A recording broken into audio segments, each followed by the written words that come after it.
हाँ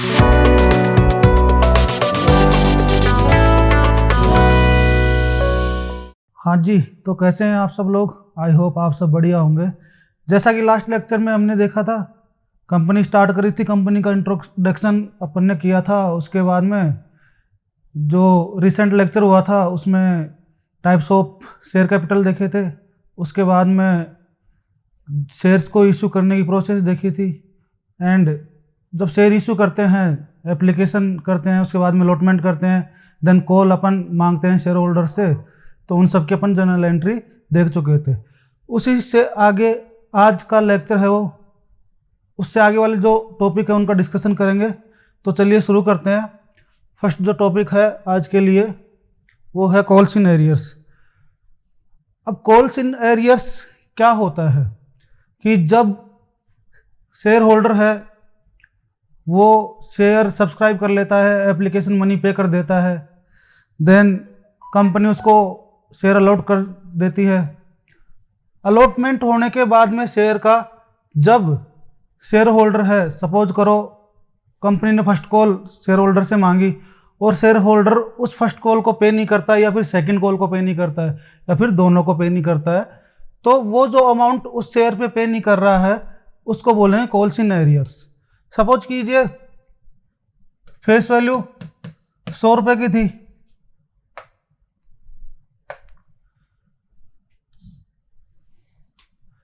face value share की थी 100 रुपये की, कंपनी ने 100 रुपये एट पार पे शेयर को इशू करा। एप्लीकेशन पे शेयर होल्डर ने पे कर दिया 30 रुपीज, देन अलॉटमेंट किया, अलॉटमेंट पे शेयर होल्डर ने पे कर दिया 20 रुपीज।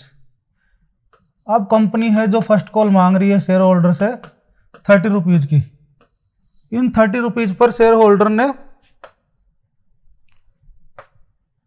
अमाउंट पे नहीं करा। और सपोज कीजिए इस शेयर होल्डर के बाद पास में 100 शेयर होल्डर थे, 100 शेयर थे, तो उसने 100 शेयर्स पे 30 रुपये की फर्स्ट कॉल पे नहीं करी, तो ये जो 3000 रुपये है ये कॉल्स इन एरियर्स कहलाएगा।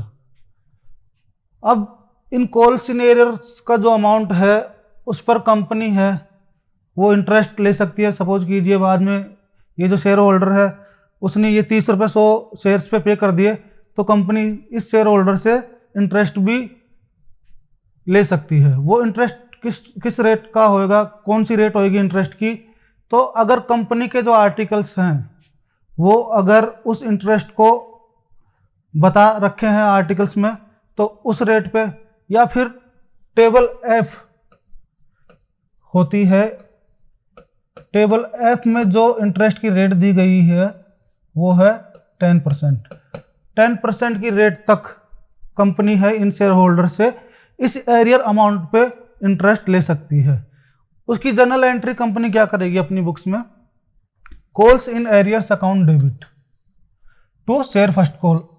अगर फर्स्ट कॉल पे एरियर हुआ है तो to share first call, second call पे हुआ तो to share second call account को क्रेडिट कर देंगे, या फिर अगर फाइनल कॉल है तो to share second and final call account कर देंगे, और नरेशन में डालेंगे calls in arrears bought into the account. यहाँ अपने वाले एग्जाम्पल में 3000 का जो अमाउंट था वो एरियर हो गया था 100 शेयर पे 30 रुपीज के हिसाब से, तो यहाँ 3000 रुपये अपन एंट्री में डाल देंगे। देन सपोज कीजिए कि शेयर होल्डर के साथ ऐसी कुछ फाइनेंशियल प्रॉब्लम थी कि वो पे नहीं कर पा रहा था, उसके बाद में उसने जाके वो जो कॉल्स इन एरियर हुआ था उन शेयर्स पे 100 शेयर्स पे 30 रुपये के हिसाब से उसने पे कर दिया। तो जब कंपनी को वो कॉल्स इन एरियर मिलेगी, रिसिप्ट होएगी या रिसीव्ड होएगी कंपनी को, तो कंपनी एंट्री क्या करेगी? Bank account debit to calls in arrear account. And अगर इंटरेस्ट वो चार्ज कर रही है तो इंटरेस्ट अमाउंट भी वो ले लेगी। तो यहाँ पे 3000 एरियर हुआ था अपने वाले एग्जाम्पल में, 3000 वो रिसीव कर रही है कंपनी, तो ये वाली एंट्री कर देगी। और सपोज कीजिए अगर इंटरेस्ट है तो इंटरेस्ट अमाउंट भी कंपनी डाल देगी। सपोज कीजिए 100 रुपये का इंटरेस्ट है तो कंपनी है जो 3100 रुपये से एंट्री कर देगी। ये तो आपका टॉपिक था कॉल्स इन एरियर्स। देन जो नेक्स्ट है वो है calls in advance. Calls in arrear में तो शेयर होल्डर की जो कंडीशन थी फाइनेंशियल वो ख़राब थी, तो वो पे नहीं कर पा रहा था। बट जो कॉल्स इन एडवांस है, इसमें क्या होता है कि शेयर होल्डर की फाइनेंशियल कंडीशन या तो काफ़ी ज़्यादा अच्छी होगी या उसके पास में पैसे आए हुए होंगे, तो वो क्या करता है कि जैसे उसको शेयर का अलॉटमेंट हो जाता है या फिर एप्लीकेशन मनी उस पे कर देता है, उसके बाद में फर्स्ट कॉल ड्यू होने से पहले ही या सेकंड कॉल ड्यू होने से पहले या दोनों ड्यू होने से पहले ही क्या करता है शेयर होल्डर, कंपनी को शेयर फर्स्ट कॉल एंड बाकी की जो कॉल्स हैं वो एडवांस में पे कर देता है। तो जो अमाउंट एडवांस में पे करता है उसी को बोलते हैं कॉल्स इन एडवांस। अब कंपनी को जब शेयर होल्डर पे नहीं कर रहा था, जब कॉल्स इन एरियर हो रही थी, तो उस टाइम पे तो कंपनी इंटरेस्ट ले रही थी शेयर होल्डर से। इस केस में क्या हो रहा है कि शेयर होल्डर एडवांस में कॉल पे कर रहा है, तो वो एक्सपेक्ट करेगा ना कि उसको एडवांस में अगर पे कर रहा है तो इंटरेस्ट मिले। तो कंपनी किस रेट तक इंटरेस्ट दे सकती है शेयर होल्डर को इन कॉल्स इन एडवांस पे? तो जो मैक्सिमम इंटरेस्ट कंपनी दे सकती है वो है 12%। और ये जो 12% की रेट है ये भी आपके प्रिस्क्राइब की गई है टेबल एफ में। इससे कम दे सकती है, इससे ज़्यादा का इंटरेस्ट है वो कंपनी नहीं दे सकती इस एडवांस मनी पे। Sometimes share holders pay a part of the whole of the amount of the calls not yet made, कि कॉल्स अभी तक मेड नहीं की गई है या फिर ड्यू नहीं की गई है। The following general entry is recorded for the amount of calls received in advance. तो सपोज कीजिए वो एग्जांपल 100 शेयर थे किसी शेयर होल्डर के पास और फर्स्ट कॉल जो ड्यू हुई वो 30 रुपये की ड्यू होनी थी, अभी तक ड्यू हुई नहीं है, तो शेयर होल्डर ने वही 3000 रुपये है वो कॉल्स फर्स्ट कॉल के एडवांस में पे कर दिए, तो 3000 रुपये से अपन यहाँ पे एंट्री कर देंगे।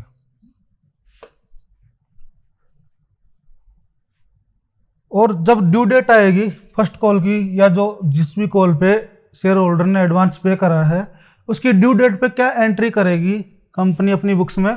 तो calls in advance account debit to particular call account.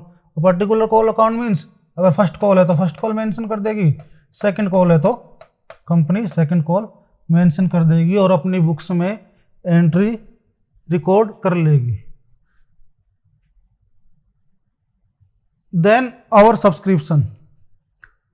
Our subscription means क्या कि सपोज कीजिए कंपनी है जो पब्लिक में इश्यू कर रही है 1,00,000 शेयर्स। 1,00,000 शेयर्स हैं वो कंपनी इश्यू कर रही है पब्लिक में। अब इन 1,00,000 को सब्सक्राइब करने के लिए जो प्रोस्पेक्टिव इन्वेस्टर हैं वो कितने आ रहे हैं? सपोज कीजिए 1,20,000 जो लोग हैं वो इन शेयर्स को परचेज करना चाह रहे हैं और वो एप्लीकेशन मनी पे कर चुके हैं कंपनी को, तो इस वाली सिचुएशन को बोलेंगे अपन आवर सब्सक्रिप्शन।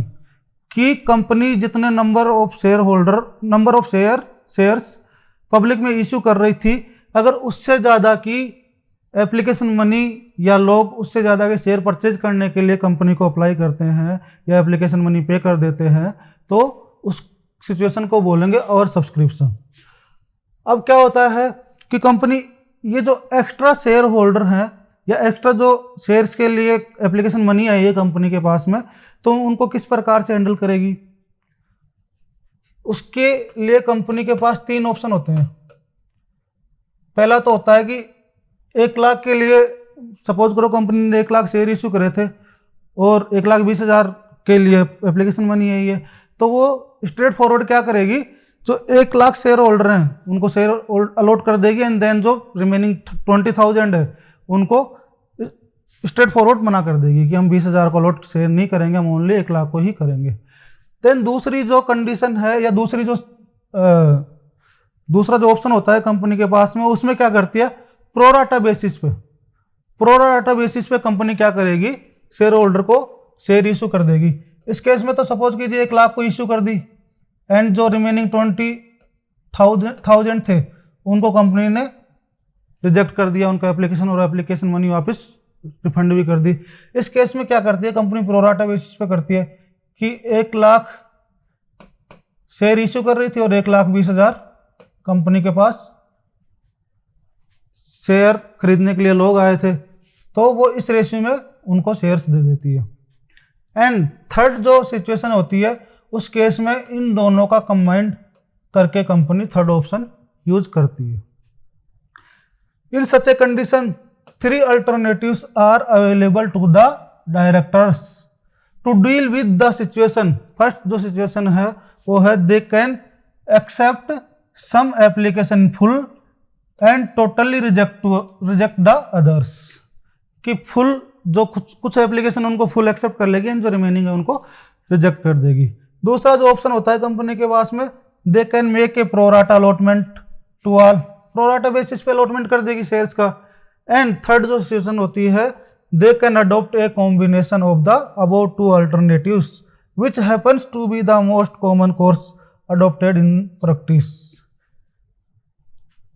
तो ये सिचुएशन जब कंपनी के पास आती है तो वो उस सिचुएशन को इन 3 ऑप्शंस के थ्रू कंपनी है वो डील करती है। देन अंडर सब्सक्रिप्शन, अभी तो कंपनी के पास में शेयर्स लेने वाले ज़्यादा थे। अंडर सब्सक्रिप्शन में क्या होता है कि जो शेयर्स परचेज करने वाले हैं, कंपनी ने पब्लिक को इशू शेयर्स किए हैं, उससे कम जो लोग हैं वो शेयर्स को परचेज करने आ रहे हैं, उस सिचुएशन को बोलेंगे अंडर सब्सक्रिप्शन। सपोज कीजिए कंपनी ने 1 लाख शेयर इशू किए थे बट 92,000 ही कंपनी के पास में शेयर परचेज करने वाले आए हैं, तो इस सिचुएशन को बोलेंगे अंडर सब्सक्रिप्शन। इस सिचुएशन में एक प्रॉब्लम आती है कि अगर कंपनी के पास जो मिनिमम सब्सक्रिप्शन की लिमिट होती है, क्राइटेरिया होता है, उतना तो एटलीस्ट पब्लिक सब्सक्राइब करे। मिनिमम जो क्राइटेरिया है, मिनिमम जो सब्सक्रिप्शन की जो लिमिट है वो आपको पता होगा 90% है, कि जितने शेयर कंपनी इश्यू कर रही है एटलीस्ट 90% तो सब्सक्रिप्शन हो ही। तो इस केस में 90,000 तो एटलीस्ट होने चाहिए। पब्लिक ने 92,000 जो शेयर्स हैं वो उसके लिए अप्लाई किए है, तो इस केस में वो जो अपना शेयर्स है उनको इश्यू कर देगी। बट अगर 90% से कम का शेयर होल्डर खरीदने आते हैं कंपनी के पास में, तो उस केस में कंपनी है जो शेयर्स इश्यू नहीं कर पाती और अपने जो इन शेयर्स पे एप्लीकेशन उनको मनी रिसीव हुई है उनको कंप्लीटली उन जो शेयर्स परचेज करने वाले थे उनको रिफंड कर देती। Then issue of shares at a premium. अब कंपनी है वो अपने शेयर्स को एट पार पे, कि जो फेस वैल्यू है उसी पे कंपनी इशू कर सकती है, प्रीमियम पे इशू कर सकती है। प्रीमियम बोले तो जो कंपनी की फेस वैल्यू है उससे ज़्यादा के अमाउंट पे कंपनी है वो शेयर्स को इशू कर सकती है। देन थर्ड जो ऑप्शन है, कंपनी अपने शेयर्स को डिस्काउंट पे भी इशू कर सकती है। अब प्रीमियम पे कंपनी, वही कंपनियां हैं वो अपने शेयर इशू कर पाएंगी जो फाइनेंशियली काफ़ी अच्छी होती है, मार्केट में उनकी गुडविल काफ़ी अच्छी होती है, वो वाली कंपनी इन शेयर्स को प्रीमियम पे इशू कर पाती है। सपोज कीजिए कंपनी की फेस वैल्यू या नॉमिनल वैल्यू है शेयर्स की वो थी 100 रुपये, कंपनी इसको इशू कर रही है 120 रुपये पे, तो जो 20 रुपीज़ का एक्स्ट्रा मार्जिन लेके चल रही है कंपनी या फिर एक्स्ट्रा ले रही है, इसको प्रीमियम कहेंगे। तो ये जो 20 रुपीज़ है ये कंपनी शेयर्स प्रीमियम पे इश्यू कर रही है और 20 रुपीज़ है वो प्रीमियम के कंपनी ले रही है। It is quite common for the shares of financially strong and well managed companies to be issued at a premium that is at an amount more than the nominal और par value of shares, कि shares की जो nominal value है, par value है, face value है, उससे ज़्यादा का अमाउंट पे अगर कंपनी शेयर इश्यू कर रही है तो उसको बोलेंगे issue of shares at a premium. The amount of premium may technically be called at any stage of the issue of shares। It can be issued only for the following 5 purpose. अब जो shares premium पे issue कर रही है company, तो उस premium का amount है कंपनी उसको शेयर्स इशू करने की किसी भी स्टेज पे कंपनी शेयर होल्डर से मांग सकती है। इसका मतलब क्या कि कंपनी है वो प्रीमियम को एप्लीकेशन मनी पे भी मांग सकती है, वो अलॉटमेंट पे भी शेयर होल्डर से प्रीमियम का जो अमाउंट है वो मांग सकती है, वो जो कॉल्स होती है बाकी फर्स्ट कॉल या फिर सेकंड कॉल, उन कॉल्स पे भी कंपनी है जो शेयर होल्डर से प्रीमियम की राशि मंगवा सकती है। अब ये जो प्रीमियम की राशि कंपनी रिसीव कर रही है, इस प्रीमियम की राशि को अमाउंट को कंपनी किन किन चीज़ों में यूटिलाइज कर सकती है, वो 5 चीज़ों के लिए इन प्रीमियम की राशि को यूटिलाइज कर सकती है। वो 5 चीज़ें कौन कौन सी है जिनके लिए कंपनी प्रीमियम की राशि को यूज कर सकती है। तो जो फर्स्ट जो ऑप्शन है कंपनी के पास में, वो है issue fully paid up bonus share. Company जब बोनस शेयर इश्यू करती है अपने एग्जिस्टिंग शेयर होल्डर्स को, तो उस बोनस शेयर के इश्यू करने के लिए इस प्रीमियम के अमाउंट को कंपनी यूटिलाइज कर सकती है। देन जो दूसरा ऑप्शन है वो है राइट ऑफ प्रिलिमिनरी एक्सपेंसेज, कि कंपनी के जो प्रिलिमिनरी एक्सपेंसेज होते हैं, प्रिलिमिनरी एक्सपेंसेज कौन से होते हैं कि जब कंपनी अपने आप को इनकॉर्पोरेट करवाती है तो उस टाइम पे कंपनी को इनिशियली बहुत सारे खर्चे करने पड़ते हैं, ड्राफ्टिंग के खर्चे होते हैं, एमओए बनाती है उनके खर्चे होते हैं, कुछ लीगल एक्सपेंसेज भी होते हैं। तो उस अमाउंट को भी कंपनी प्रीमियम की अमाउंट से सेट ऑफ या उसको यूज कर सकती है। To write off the expenses और कमीशन पेड और discount allowed on any securities of the company, कि कंपनी जो अदर खर्चे होते हैं, कमीशन के हो गए, एक्सपेंसेज हो गए, एंड कोई डिस्काउंट दिया है कंपनी ने अपनी सिक्योरिटीज पे, उनके लिए भी कंपनी इस प्रीमियम के अमाउंट को यूटिलाइज कर सकती है।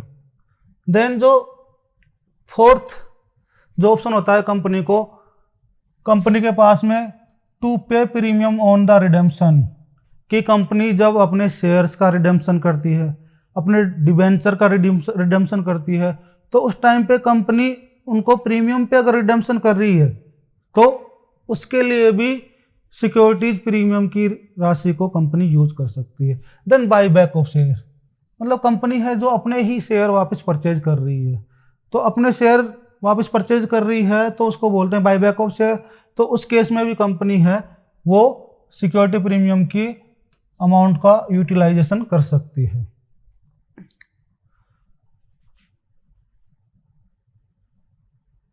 अब जब कंपनी शेयर्स को सिक्योरिटीज प्रीमियम पे इशू कर रही है तो उस टाइम पे कंपनी है जो अपनी बुक्स में जनरल एंट्री क्या करेगी, तो जब रिसीव करेगी कंपनी तो करेगी bank account debit to share application account, and कितने शेयर्स पे कर रही है वो शेयर्स आ जाएंगे एंड अमाउंट आ जाएगा। Then share application account debit to share capital account securities premium, जब कंपनी उसको कैपिटल में ट्रांसफर कर रही है तो एंट्री कर देगी share application account debit to share capital account and to securities premium account. इसको एक एग्जांपल से समझ लेते हैं। सपोज कीजिए कंपनी ने 1000 शेयर इशू करे हैं 10 रुपए के, 10 रुपये उसकी फेस वैल्यू थी, बट कंपनी है प्रीमियम पे इशू कर रही है, तो सपोज कीजिए कंपनी 12 रुपये पे शेयर्स को इशू कर रही है, 2 रुपये प्रीमियम हो गया एंड 10 रुपये कंपनी की फेस वैल्यू हो गई। तो कंपनी जब 1000 शेयर्स पे 12 रुपये के हिसाब से रिसीव करेगी, सपोज कीजिए कंपनी उसको टुकड़ों में कर रही है, तो एप्लीकेशन पे कंपनी मांग रही है 3 रुपये एप्लीकेशन के, प्लस जो 2 रुपये आपके सिक्योरिटी प्रीमियम के थे वो भी कंपनी एप्लीकेशन मनी पे ही शेयर होल्डर से मांग रही है। तो उस केस में यहाँ पे एंट्री क्या हो जाएगी, यहाँ पे एंट्री हो जाएगी 1000 शेयर पे कंपनी मांग रही है 5 रुपए के हिसाब से 5000 रुपये, एंड ये तो रिसीव करने की एंट्री हो जाएगी। देन कंपनी इस एप्लीकेशन मनी को कैपिटल में कन्वर्ट करेगी, तो उस टाइम पे एंट्री क्या हो जाएगी, उस टाइम पे एंट्री हो जाएगी share application account debit to share capital account to security premium. तो शेयर एप्लीकेशन तो 5000 से कंपनी डेबिट कर देगी, कैपिटल कितनी आई है 3 रुपये आई है 1000 शेयर्स पे, तो 3,000 रुपये कैपिटल में ट्रांसफ़र कर दिया एंड सिक्योरिटी प्रीमियम के 2 रुपये मिले थे 1000 शेयर्स पे, तो ये 2000 रुपये से सिक्योरिटी प्रीमियम पे कंपनी एंट्री या अमाउंट डाल देगी। देन जो नेक्स्ट टॉपिक है वो है issue of shares at discount. अभी कंपनी है वो शेयर्स को फेस वैल्यू या फिर नॉमिनल वैल्यू से ज़्यादा पे इशू कर रही थी। इस केस में कंपनी क्या करेगी, जब डिस्काउंट पे शेयर इशू करती है तो उस टाइम पे कंपनी शेयर्स को जो फेस वैल्यू और नॉमिनल वैल्यू होती है उससे कम पे इशू करती है।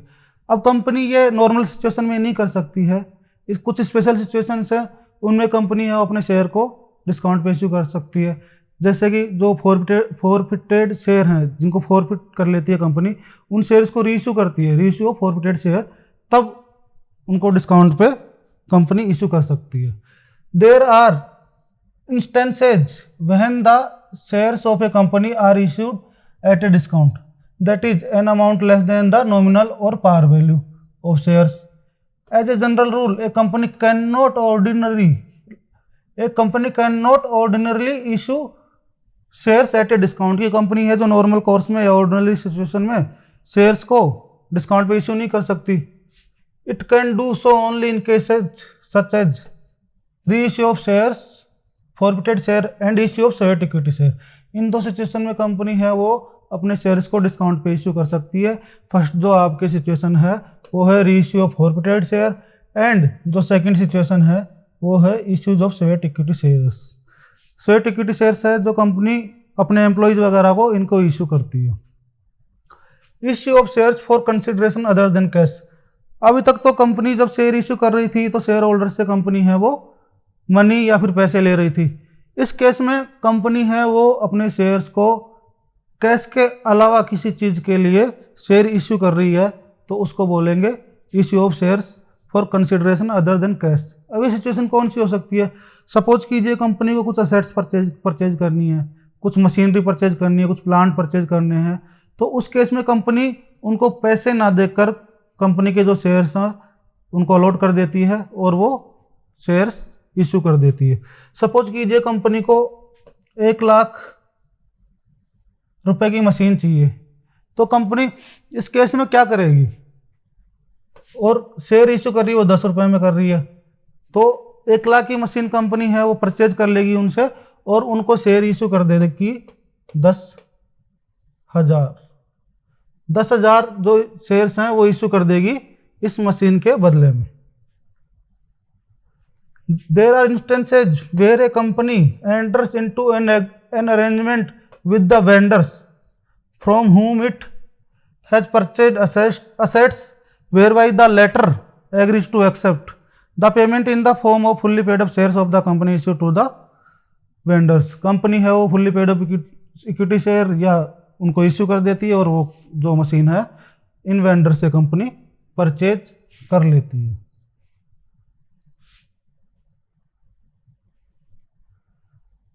इसके बाद में जो अपन ने टॉपिक देखे हैं उनसे रिलेटेड कुछ क्वेश्चंस है, वो क्वेश्चंस हैं उनको अपन डिस्कस कर लेते हैं।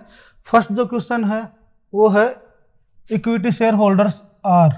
इक्विटी शेयर होल्डर्स के बारे में अपन पिछली क्लास में देख चुके हैं, तो आप कमेंट करके बताइए कि जो इक्विटी शेयर होल्डर्स होते हैं वो कंपनी के क्या होते हैं, क्रेडिटर्स होते हैं या फिर ओनर्स होते हैं या फिर कस्टमर्स ऑफ द कंपनी होते हैं या तीनों ही नहीं होते हैं। तो ये चीज़ इन चारों ऑप्शन में से आपको कौन सा ऑप्शन ठीक लग रहा है वो आप प्लीज़ कमेंट करके ज़रूर बताएं। मैं बता देता हूँ कि ये कंपनी के क्रेडिटर्स भी नहीं होंगे। अपन ने उस टाइम देखा था जब इनके बारे में लेक्चर्स में, लास्ट वाले लेक्चर्स में पढ़ा था, तो शेयर होल्डर्स जो होते हैं वो कंपनी के ओनर होते हैं। तो जो सेकंड आंसर है वो आपका करेक्ट आंसर होगा। देन जो सेकंड क्वेश्चन है वो है नॉमिनल शेयर कैपिटल इज, कि नॉमिनल शेयर कैपिटल है वो कौन सी होती है कंपनी की, किसको बोलेंगे। तो फर्स्ट ऑप्शन है the part of the authorised capital which is issued by the company, कि ऑथोराइज्ड कैपिटल का जो पार्ट कंपनी है वो इशू कर रही है पब्लिक में उसको बोलेंगे, उसको तो इशूड कैपिटल बोलते हैं। देन जो सेकंड ऑप्शन है the amount of capital which is actually applied by the prospective share holder, कि share holder prospective share holder हैं वो capital amount of capital which is actually applied by the prospective share holder, कि share holder हैं वो company को पे कर चुके हैं उस कैपिटल से रिलेटेड, तो वो पेड अप कैपिटल हो जाएगी। देन जो थर्ड ऑप्शन है the maximum amount of share capital which a company is authorise to issue, कि कंपनी है जो अब पब्लिक को कितना मैक्सिमम अमाउंट इश्यू कर सकती है वो हो जाएगी। देन जो फोर्थ ऑप्शन है वो the amount actually paid by the share holder, कि शेयर होल्डर के द्वारा जो एक्चुअली में अमाउंट पे किया गया है वो। तो जो थर्ड ऑप्शन है वो आपका आएगा, क्योंकि नॉमिनल शेयर कैपिटल मतलब कंपनी है जो कंपनी के पास में कैपिटल का वो कुछ हिस्सा बचा हुआ है कि वो कंपनी पब्लिक में इश्यू कर सकती है मैक्सिमम अमाउंट, तो उसको बोलेंगे नॉमिनल कैपिटल। देन जो इसके बाद में क्वेश्चन है वो है interest on calls in arrears is charge according to table F. ये इसी वाले लेक्चर में अपन ने देखा था कि जो इंटरेस्ट है कंपनी कितना चार्ज करेगी कॉल्स इन एरियर्स पे टेबल एफ में जो दिया गया हुआ है। अगर कंपनी के जो एओ हैं उन एओए हैं उनमें अगर प्रिस्क्राइब किया गया है तो कंपनी उस रेट से चार्ज कर लेगी। बट ये क्वेश्चन जो पूछ रहा है वो पूछ रहा है कि टेबल एफ में जो रेट दी गई हुई है कि कंपनी अगर कॉल्स इन एरियर हो जाती है तो किस रेट से इंटरेस्ट चार्ज करेगी। तो अभी अपन ने देखा था 10%, 6%, 8% और 11%। तो ये जो 10% है आपके टेबल एफ में ये वाला रेट दी गई हुई है इंटरेस्ट चार्ज करने की on calls in arrears. Then next question money received in advance from share holders before it is actually called up by the directors, कि डायरेक्टर के द्वारा अभी तक जो अमाउंट है शेयर होल्डर से मांगा नहीं गया है बट शेयर होल्डर्स ने उस अमाउंट को एडवांस में ही पे कर दिया गया है, तो कंपनी क्या करेगी उस अमाउंट का? डेबिट करेगी कॉल्स इन एडवांस को, क्रेडिट करेगी कॉल्स इन एडवांस को, या डेबिट टू कॉल्स अकाउंट करेगी, या तीनों चीज नहीं करेगी। तो जब एडवांस मनी रिसीव होती है तो कंपनी उस टाइम पे एंट्री क्या करती है? आप कमेंट करके जरूर बताइएगा कि कंपनी एंट्री क्या करती है, फिर भी मैं बता देता हूं। Bank account debit to calls in advance, तो ये अपन यहाँ पे क्या कर रहे हैं? कॉल्स इन एडवांस को क्रेडिट कर रहे हैं। तो आपका जो सेकंड ऑप्शन है वो इसका आंसर होएगा।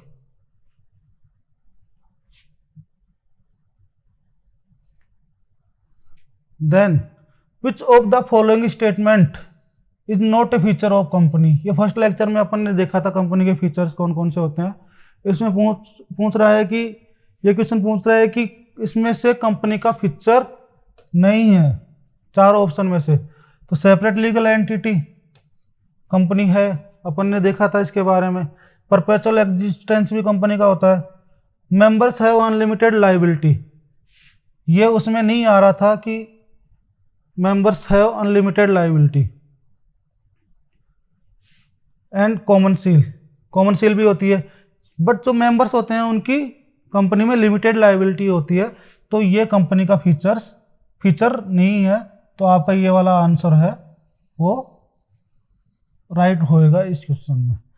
Then in a government company the holding of the central government in paid up capital should not be less then.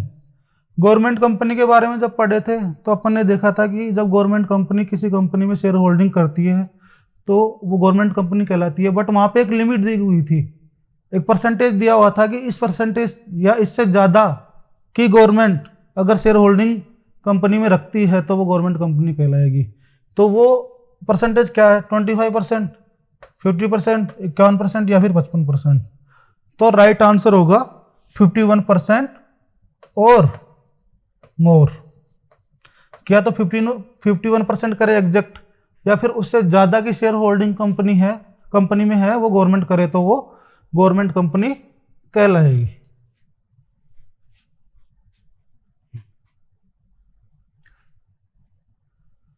Then which of the following statement is true in case of a foreign company, कि इनमें से कौन सा statement है वो correct है foreign company के लिए।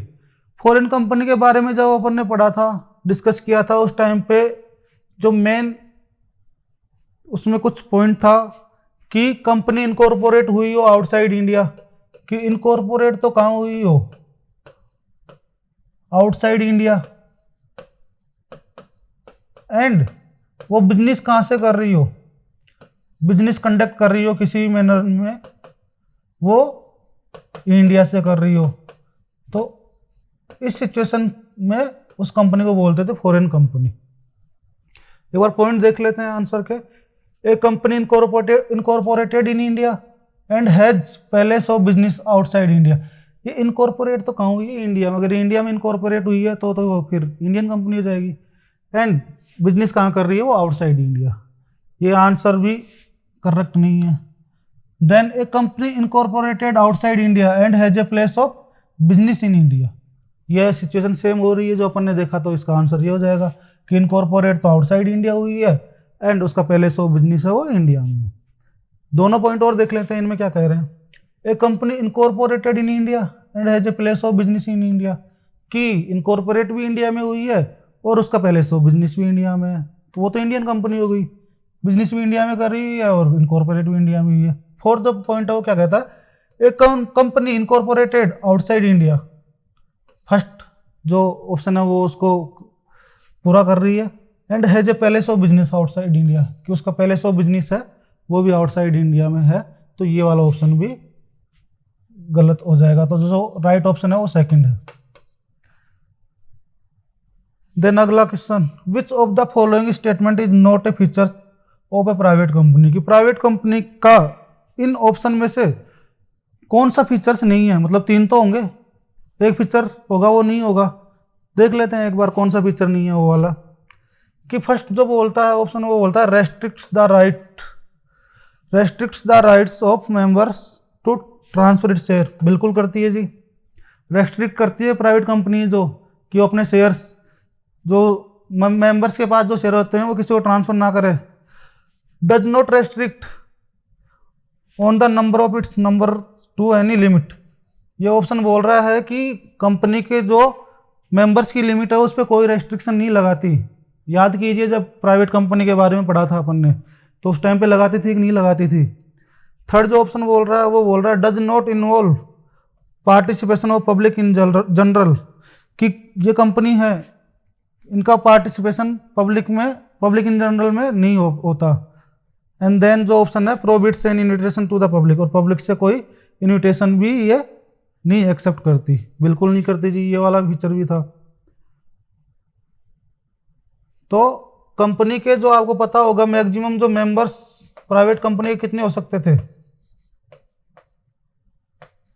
मैक्सिमम जो मेंबर प्राइवेट कंपनी के 200 या फिर इससे कम हो सकते थे। और ये ऑप्शन बोल रहा है कि वो अपने मेंबर्स पे कोई रेस्ट्रिक्शन नहीं लगा दी थी, तो ये वाला फीचर है वो कंपनी का नहीं है। इट मीन्स जो आंसर भी होगा आपका वो ये ही होगा। देन एक दो क्वेश्चन और बचे हैं वो और देख लेते हैं।